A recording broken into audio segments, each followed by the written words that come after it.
C'est vrai que depuis qu'on est élu en 2014, on est particulièrement attentif à la problématique d'extension urbaine. Et très vite, on a supprimé, juste en face d'ailleurs, on a supprimé une opération de 400 logements qui était prévue sur de la terre agricole et on a décidé de procéder autrement. De ce côté-ci, là où nous sommes, c'est un peu la même idée. C'était des terrains urbanisables destinés à de l'équipement public, salles, équipements sportifs.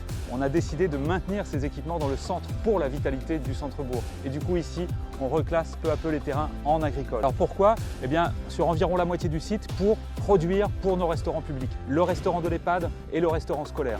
Et donc, on va recruter des maraîchers de manière à pouvoir produire quelques dizaines de tonnes de fruits, de légumes pour ces restaurants. Ce recrutement-là, il est en cours. Voilà, j'en profite.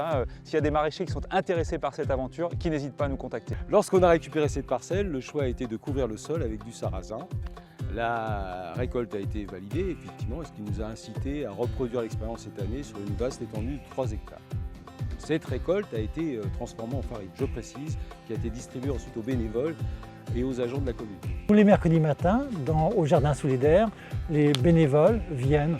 Donc les bénévoles qui sont des habitants de la commune, des personnes qui sont vulnérables, viennent là cultiver des légumes, partager un moment convivial, boire un café et repartent avec leur panier de légumes. Oui, c'est une activité qui nous apporte beaucoup de sérénité. En fait, tout se passe dans la bonne humeur. On participe en fonction de nos aptitudes et de nos envies aux travaux. C'est une super connexion à la nature. Je suis productrice de fleurs coupées à Langvalais, sur la parcelle communale à côté des jardins solidaires.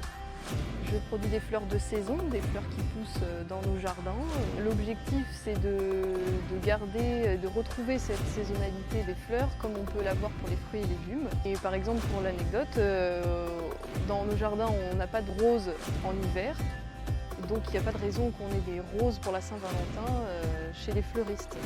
Et l'objectif, c'est ça, c'est de retrouver la saisonnalité et le parfum des fleurs. Une aventure comme celle-ci, elle est rendue possible concrètement sur le terrain par l'accompagnement en fait, avec des partenaires qui sont essentiels, très compétents. Donc il y a Terre de Liens qui nous accompagne depuis le début sur les questions notamment juridiques et sur tous les enjeux du foncier agricole. Et il y a bien sûr Agriculture Paysanne 22 qui, sur tous les aspects de production, l'humain, la gouvernance d'un projet comme celui-ci, ils sont essentiels, quoi. Donc moi je tiens à les remercier parce qu'en tant qu'élu, on a besoin d'eux. Donc merci beaucoup à vous.